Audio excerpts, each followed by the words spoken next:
नमस्कार, सत श्री अकाल बच्चों, कैसे हो आप लोग। आज एक फिर से नए इंटरेस्टिंग और एक्साइटिंग क्वेश्चन में लेके आया हूं आपके लिए।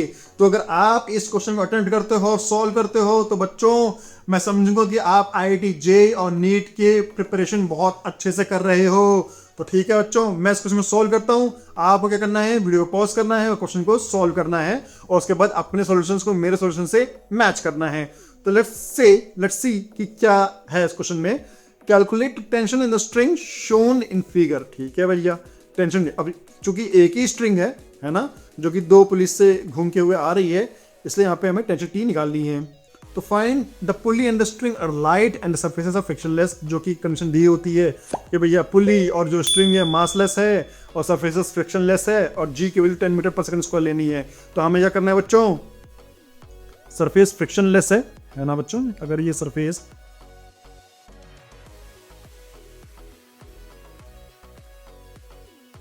तो ये जो फोर्स है ना, ये नीचे की तरफ एक्सेलरेशन ए से नीचे की तरफ जाएगा और उसके बाद टेंशन टी और यहाँ पे भी टेंशन टी होगा। तो ये बेसिकली ये जो ब्लॉक है वो एक्सेलरेशन ए से नीचे इधर जाएगा और ये वाला ब्लॉक एक्सेलरेशन ए से नीचे जाएगा, क्योंकि फ्रिक्शन नहीं है। अगर फ्रिक्शन होता तो ये ब्लॉक हो सकता था कि स्लाइड ना करता, बट फ्रिक्शन नहीं है तो 100% इसका एक्सेलरेशन नीचे की तरफ जाएगा और इसका एक्सेलरेशन पहले इस तरफ जाएगा, लेफ्ट साइड जाएगा। ठीक है, तो चलो हम क्या करते हैं, डायग्राम बनाते हैं।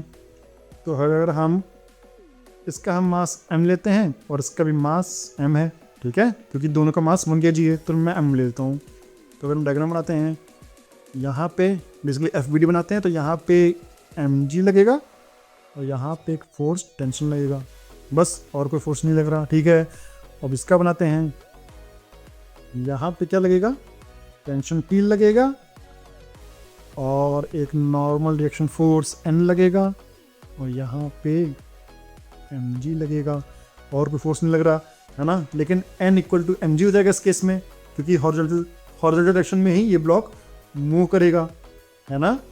परपेंडिकुलर डायरेक्शन में कोई ब्लॉक नहीं मूव करेगा, तो N इक्वल टू mg हो जाएगा। तो ये तो लिख देता हूँ, इसकी जरूरत नहीं पड़ेगी हमें। तो यहाँ पे इसका टेंशन T, इसका एक्सेलरेशन A इस डायरेक्शन में है और उसका एक्सेलरेशन A इस डायरेक्शन में है। तो हम यहाँ पे अगर फर्स्ट इक्वेशन लिखेंगे तो हम लिखेंगे mg, है ना, माइनस, क्योंकि एक्सेलरेशन A mg के डायरेक्शन में है तो mg बड़ा है, तो mg लिखेंगे, mg बड़ा है तो mg प्लस माइनस t की अपोजिट डायरेक्शन में है तो माइनस t हो जाएगा, इक्वल टू ma। ये हो गई पहली इक्वेशन। और दूसरी इक्वेशन क्या हो जाएगी बच्चों, t इक्वल टू, है ना, T equal to T opposition में कोई फोर्स तो नहीं लग रहा है यहाँ पे, तो T equal to mass into acceleration, है ना, क्योंकि इसका एक्सेलरेशन A भी इधर ही है और मास इसका भी m है, तो T इक्वल टू m हो जाएगा। तो यहाँ से अगर हम दोनों साइड इसको हम इक्वेशन 2 और इक्वेशन 1 को ऐड करते हैं, ऐड 1 एंड 2, ठीक है बच्चों। सो क्या हो जाएगा, यहाँ पे लेफ्ट साइड तो mg बचेगा और राइट साइड बचेगा 2 टाइम्स ma। ठीक है, तो यहाँ से m और m कट गया, है ना। हालांकि ऐसे कभी काटना नहीं चाहिए, ठीक है ना, ये बहुत गलत तरीका होता है कि आप सीधे m और m दो सूत्रों से काटते हो। तो ये तभी ट्रू होता है जब m पॉजिटिव हो, हालांकि और m हमेशा पॉजिटिव हो सकता है, तो मैं ऐसे कर सकता हूँ। लेकिन जो सही तरीका है बच्चों मैथमेटिक्स का, वो ऐसे तरीका है, उसको आप याद रखना। जो सही तरीका है ना बच्चों, इसको mg माइनस एक साइड ले जाना और इसको एक लीनियर इक्वेशन या क्वाड्रेटिक इक्वेशन बनाना हमेशा से। फिर यहाँ से m कॉमन लेना, g माइनस 2a, ठीक है। तो यहाँ पे आइदर m इक्वल टू 0 और g minus 2a equal to 0, ठीक है, और m तो 0 हो नहीं सकता, m is not equal to 0, तो इसका मतलब है a is equal to g by 2, तो a g बाई 2 है, ठीक है। ये थोड़ा सा ऐसे ऐसे बन लेता हूँ मैं, ठीक है। a की वैल्यू g बाई 2 है, तो ये हो सकता है, क्योंकि m 0 के बराबर नहीं है, क्योंकि m 1 kg हमें ऑलरेडी पता है।